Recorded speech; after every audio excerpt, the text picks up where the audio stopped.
지난 주일에 저는 어린 아이와 같이 자기를 낮추라, 어린 아이와 같이 사회적 이런 약자들을 이렇게 좀 잘 돌봐야 된다, 이렇게 제가 말씀 전해드렸습니다. 기억나십니까? 어린 아이와 같은 그런 존재들에 대해서 우리가 각별한 관심을 기울여야 된다. 그리고 어린 아이처럼 우리 스스로를 낮춰야 된다, 이런 메시지를 전해드렸는데, 그리고 나서 이렇게 며칠이 흐른 수요일이었습니다. 오후쯤 되었는데 갑자기 저 예배실 문이 조용히 열리는 거예요. 제 테이블이 바로 이 문 옆에 있지 않습니까? 그래서 이렇게 고개 돌려보니까 검정색 옷 입은 사람이 얼굴색도 이렇게 좀 검실검실해요. 햇볕에 많이 얼굴이 그스른 것 같습니다. 40대 정도 돼 보이는 남성인데 조용히 들어오는 거예요. 저하고 눈이 마주쳤습니다. 그래서 이분이 저에게 한마디 합니다. 배고파 그러는데 먹을 거 좀 없습니까? 근데 발음이 좀 어눌해요. 제가 들어오십시오. 저도 깜짝 놀랐지요. 갑자기 이렇게 40대 되는 좀 행색이 좀 남루한 사람이 들어와가지고 밥 좀 달라고 하니까 저도 좀 놀랐고, 그래서 들어 앉으세요 하고 자리에 앉히고 교회에 있는 음식을 좀 대접했습니다. 간단히 냉장고 열어보니까 뭐 있더라고요. 그래서 이렇게 대접했는데 이분에게서 좀 불쾌한 이런 냄새가 많이 나더라고요. 그래서 이분이 식사 다 할 때까지 일단은 저는 그 옆에 앉아가지고 이렇게 설교 준비해야 되는데, 수요일 설교 준비해야 되는데 그 냄새 때문에 힘들더라고요.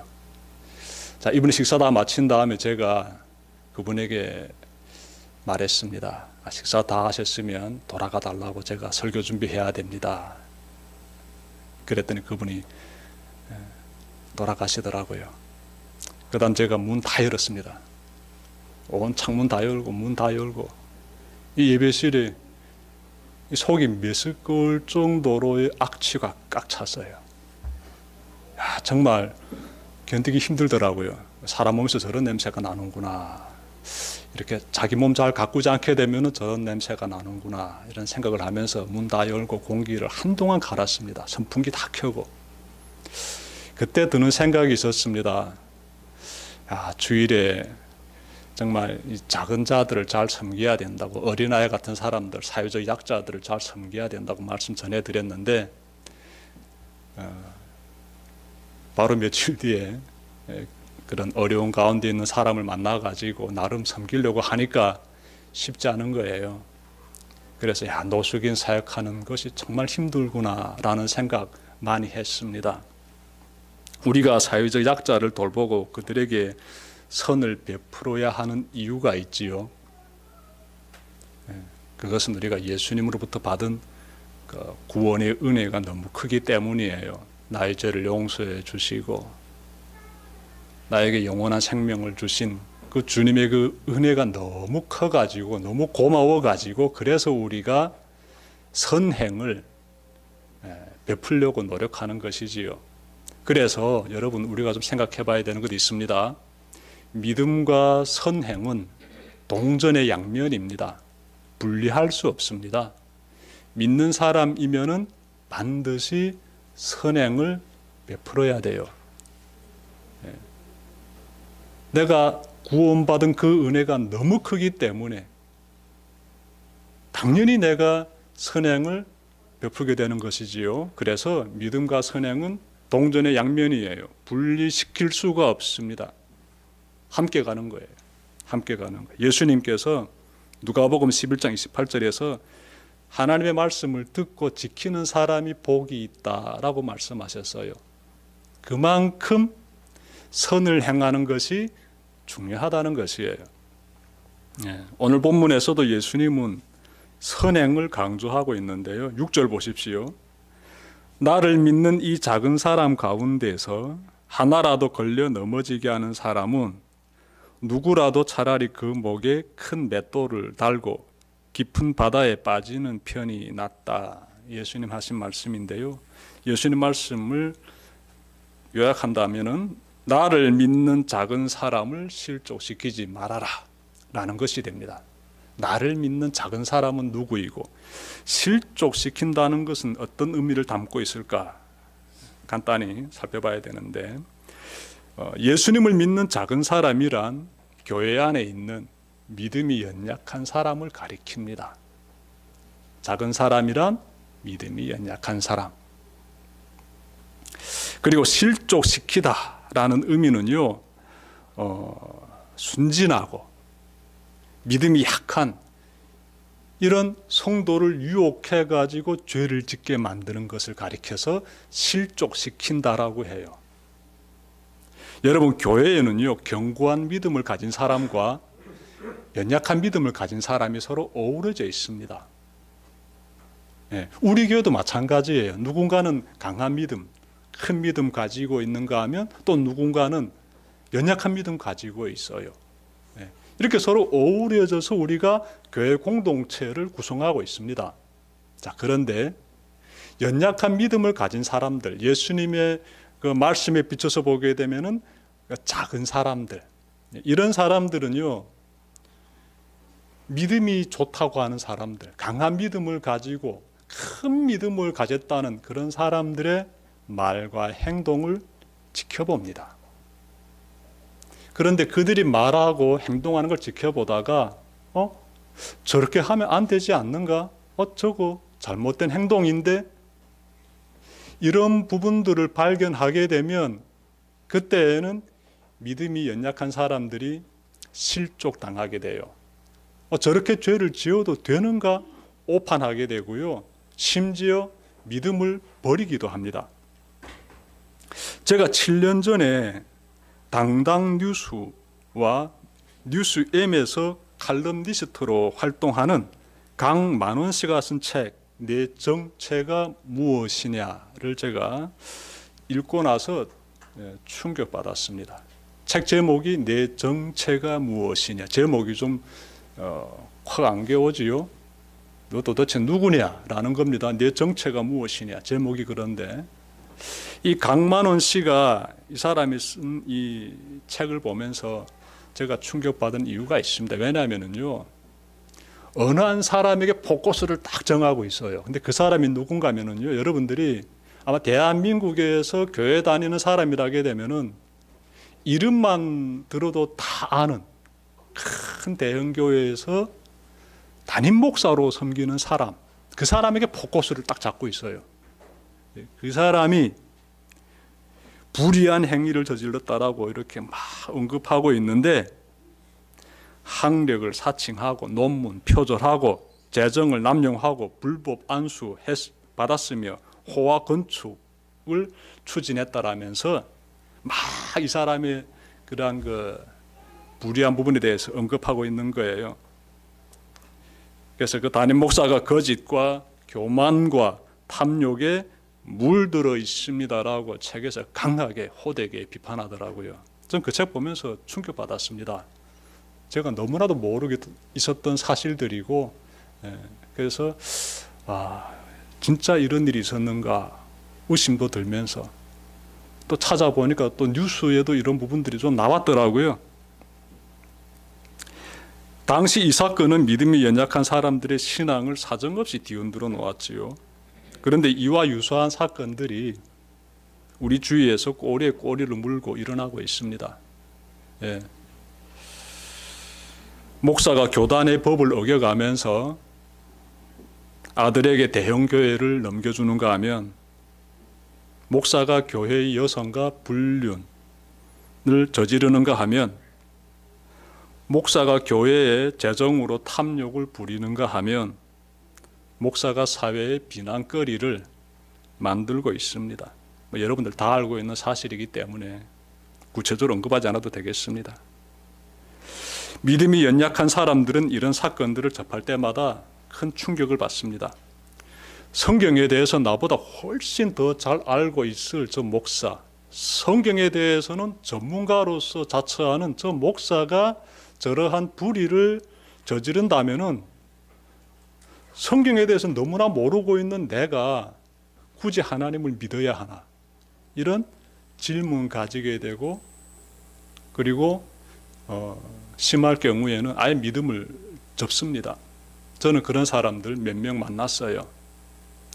우리 탈북민들 중에 있었습니다. 청년들이었어요.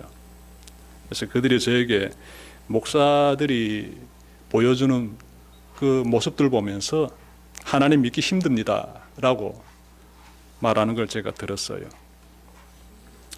믿음이 연약한 사람을 실족시키는 일은 비단 목사들에게서만 나타나는 문제일까요? 예수님을 잘 믿는다는 교인들 가운데서도 불미스러운 일들 일어나고 있지 않을까요? 여러분, 갈라디아서 5장 19절부터 21절에서 언급되는 불의한 항목들을 가지고 여러분들 스스로를 한번 비춰보십시오. 거기에서 이런 내용들이 나옵니다. 하나하나의 죄의 모습들인데, 첫 번째로 나오는 것이 음행, 이어서 더러움, 방탕, 우상숭배, 다툼, 시기, 분냄, 분쟁, 분열, 질투, 술취함 등 이러한 죄목들이 나오는데, 이 육신의 일들이에요. 이러한 이 죄의 모습들을 보면서 나는 이 중에서 하나도 걸리는 게 없어, 하나도 없어, 나는 괜찮아 라면은 참 그분의 삶은 참 반듯합니다.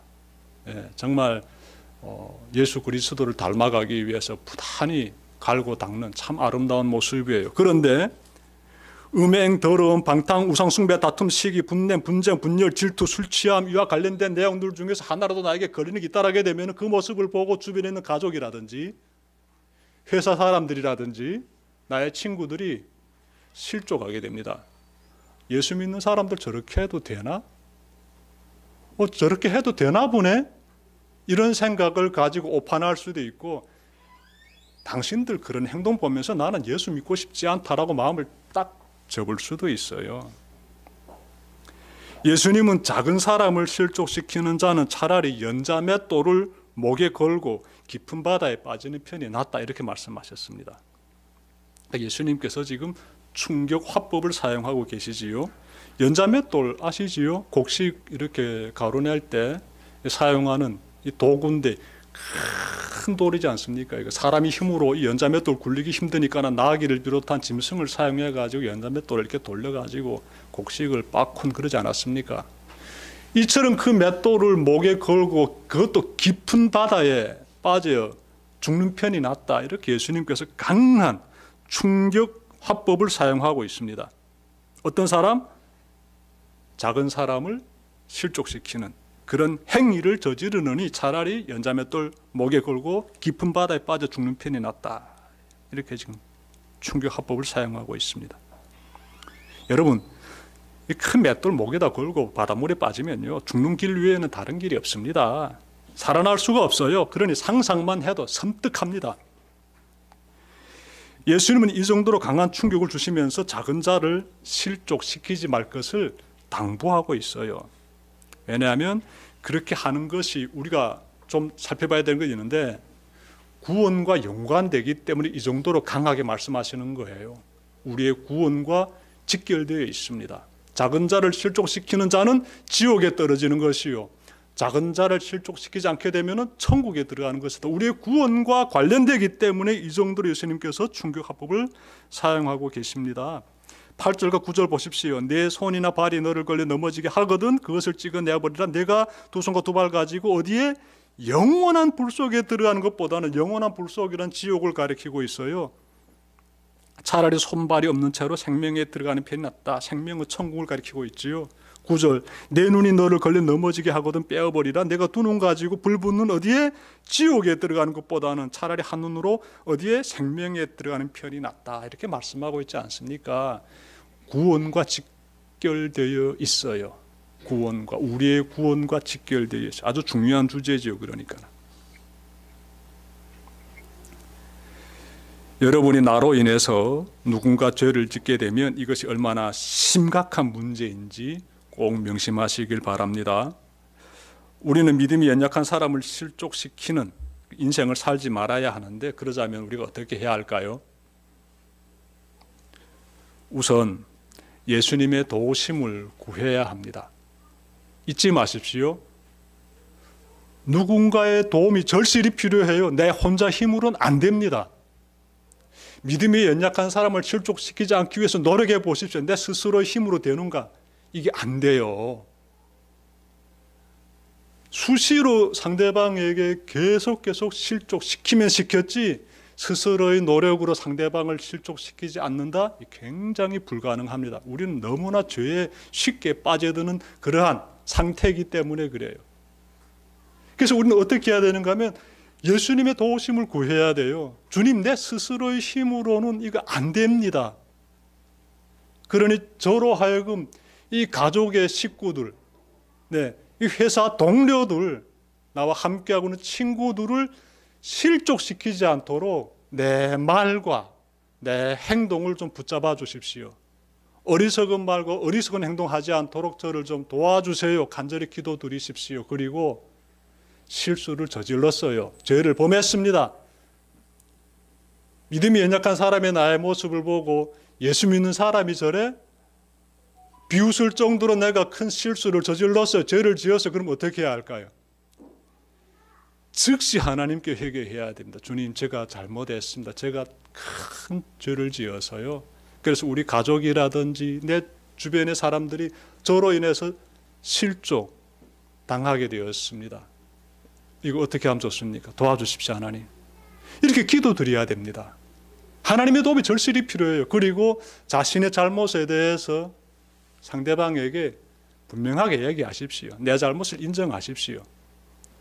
그래서 우리는 어떻게 해야 된다? 상대방이 실족당해서 범죄의 길에 빠져들지 않도록 우리가 할 수 있는 일은 최선을 다해서 노력해야 된다는 것이에요.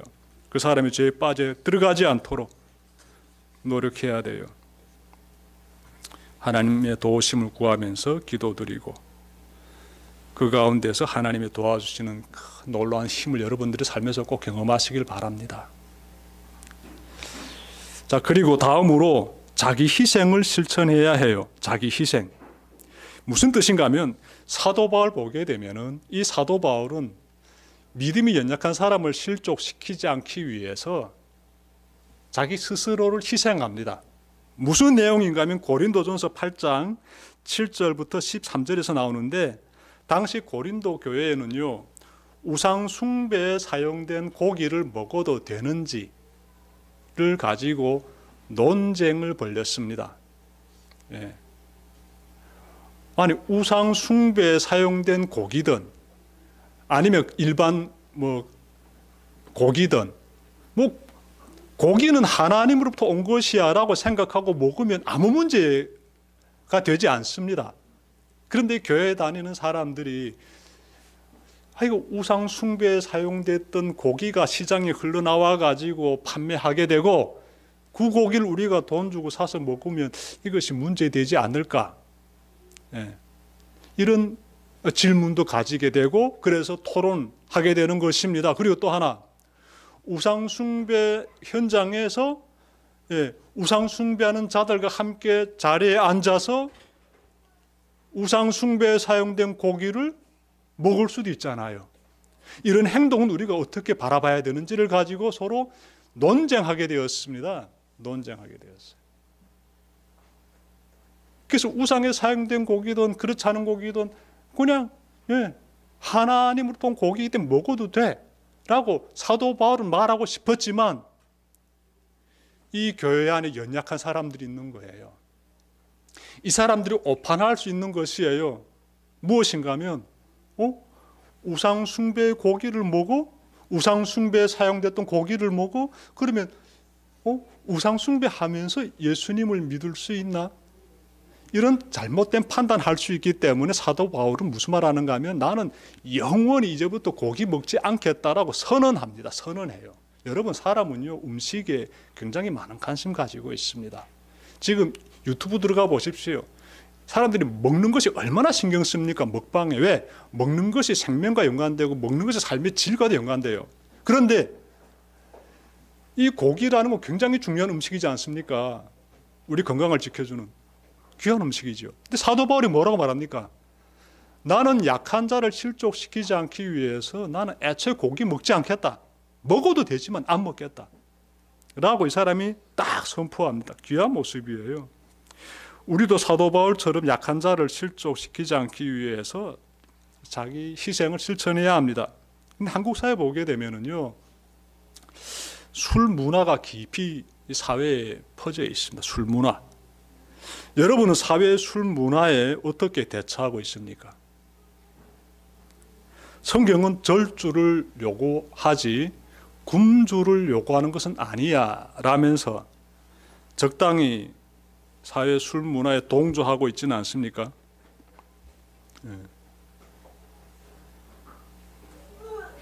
여러분, 만약 예를 들어 봅시다. 술 때문에 건강을 잃고 또 술 때문에 가족이 파탄되고 술 때문에 가지고 있는 돈도 다 잃은 그런 사람이 우리 교회에 들어왔어요. 우리 교회에서 신앙생활 하겠다고 합니다. 믿음이 연약한 상태지요.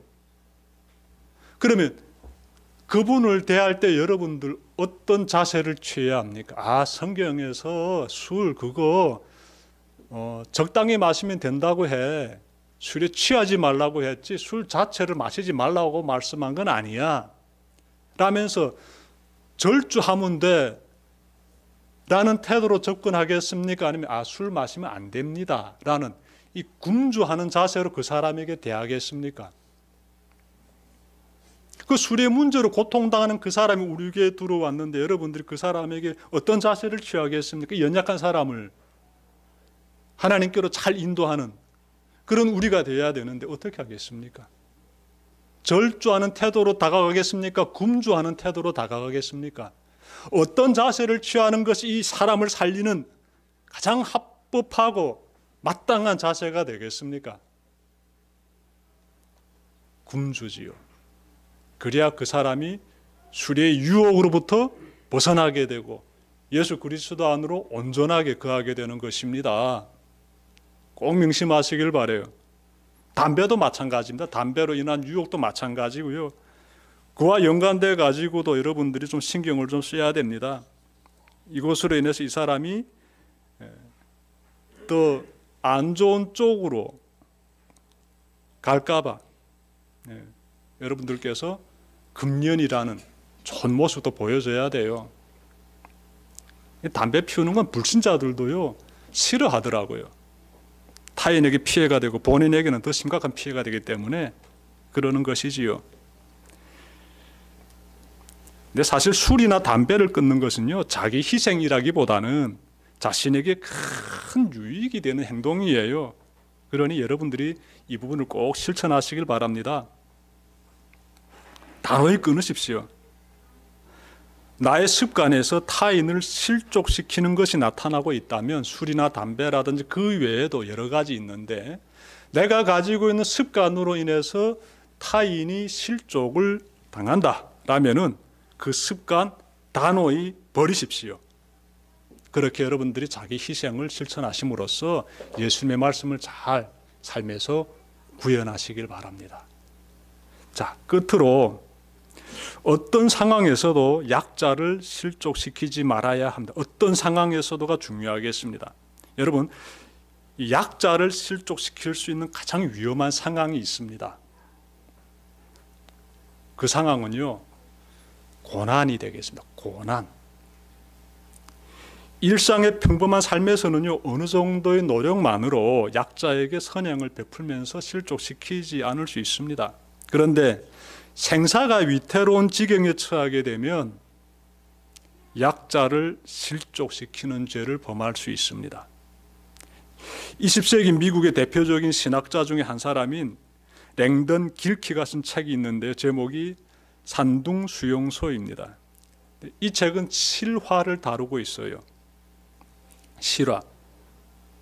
중국을 점령하고 있던 일제는 1943년에 들어서면서 산둥 지역에 위현 수용소를 만들고 수용소 이름이 위현입니다. 위현. 그래서 위현 수용소를 만들고 중국에 머물러 있던 미국과 카나다와 유럽의 중산층들을 그곳에 다 가뒀습니다.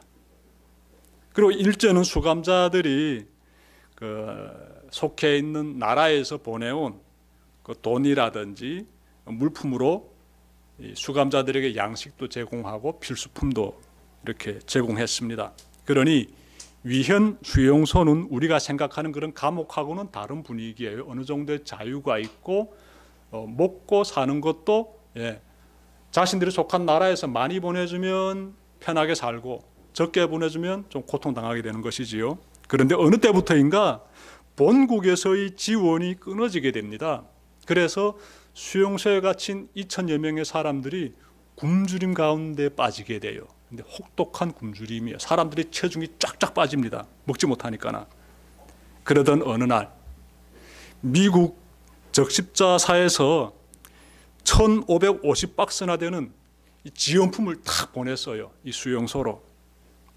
그 속에는요, 뭐가 들어가 있는가 하면 가루 우유가 들어가 있고 스팸 통조림이 들어가 있고 초콜릿이 들어가 있고 설탕이 들어가 있고 연어가 들어가 있고 건포도가 들어가 있고 귀한 음식들로서 꽉 차 있는데, 한 박스당 이 치수가 있는데 길이가 1m, 폭이 30cm, 높이가 45cm 되는 이런 한 박스, 모두 몇 개?